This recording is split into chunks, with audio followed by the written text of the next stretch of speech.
Hey everybody, this is Jim, and I wanted to come to you and give you a little slang English lesson. And most of the people that I know that are either from Nepal or Pakistan, or even in the United States or Bangladesh or India, where else? Uganda, Kenya. They probably speak a better English than I speak. So, but it's a formal and British English, and that's cool. And so what I wanted to do was teach you some slang English phrases, all in good taste, or at least hopefully they will be. And that maybe sometime if you're in the United States or not, you might have a chance to use those. So this is kind of crazy. I've never done anything like this. Teaching slang English.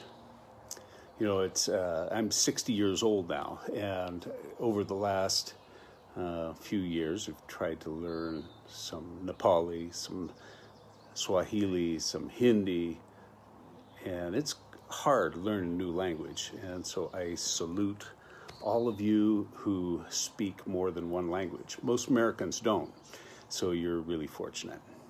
So here's the first phrase. And it is, let me give you a little background on this. I have a friend in the United States from Nepal, and she said, Jim, I walked into this room, and there was this really funky smell. And I said to Archana, where did you learn this funky smell? Now, I knew exactly what that meant, but I thought it was really interesting that she knew that. And she said, I heard somebody else say it, so I Googled it, and I figured out what it was. So that's how I first thought of the idea of teaching some slang phrases. And so hopefully this type of thing will broaden your vocabulary and will not corrupt you too bad. So the first one is called bite the bullet. Now, if you study the etymology of phrases, that would be like the history of it. That one goes back a long ways, and won't get too much into that, but if you can think of bite and a bullet that comes out of a gun, there was a time where some people thought that phrase meant when you were going to have intense pain, you'd bite on a bullet to, maybe you'd bite on a stick to help with that pain. Hey, Jazz, how are you doing? Welcome back to the United States. So bite the bullet means when you have to make a very difficult decision in life. Should I go to the left or should I go to the right? And then at some point you say, I have to bite the bullet. There's only 5 seconds remaining, and I need to make a decision right now, so I got to bite the bullet. And usually they're very difficult decisions, and I think all of us can relate to that. We've had difficult decisions in life that we've had to make, and so there's your first phrase. And we're going to try to keep this to about 5 minutes at the most, and just kind of have fun. And as this develops, there'll be other people coming in on a split screen from other countries if I can figure out how to make that happen. So remember that one, bite the bullet. That's when you have to make a tough decision. Now here's another slang phrase. Maybe you've heard this one. It's by the skin of your teeth, or by the skin of my teeth, or by the skin of his teeth.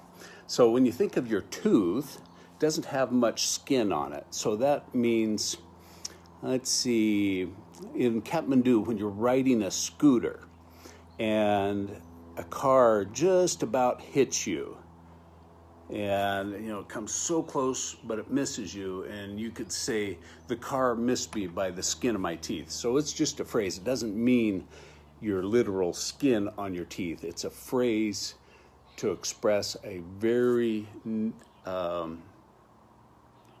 tight, difficult, fast situation where you escaped without harm. You might maybe think of mountain climbers up on Mount Everest, and there's an avalanche that comes down, and the climber gets out of the way just at the last moment. He said, or she said, I missed the avalanche by the skin of my teeth. So there's the second phrase, skin of my teeth. Speaking of Nepal and other places, in Kathmandu right now, it's 8:45 a.m. Tuesday. I'm talking to you at 8 p.m.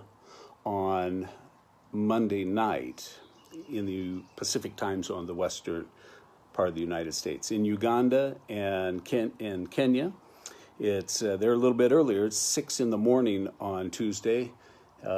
Pakistan is about 8 a.m. on Tuesday. Where else do we have? Calcutta is about 8:30 a.m. Tuesday. So a lot of the countries where I know people, they're about 12 hours ahead of us.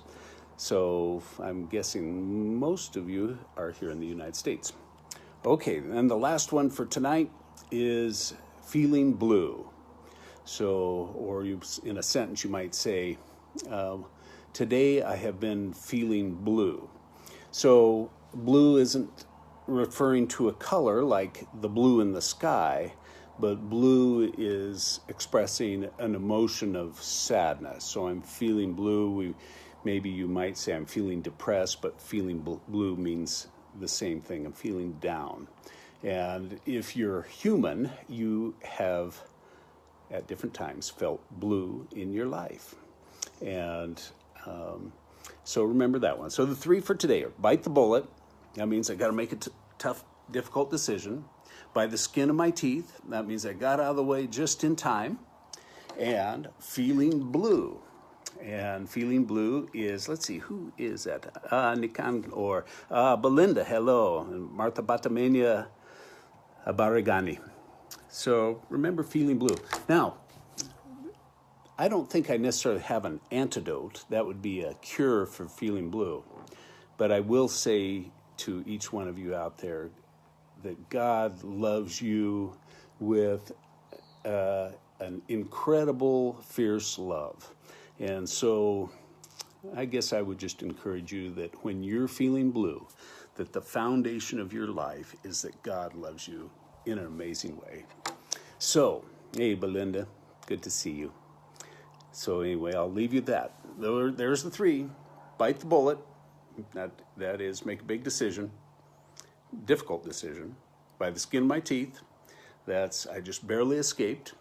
And feeling blue, that's when I'm feeling a little bit down. Hello, Pasang. Nice to see you.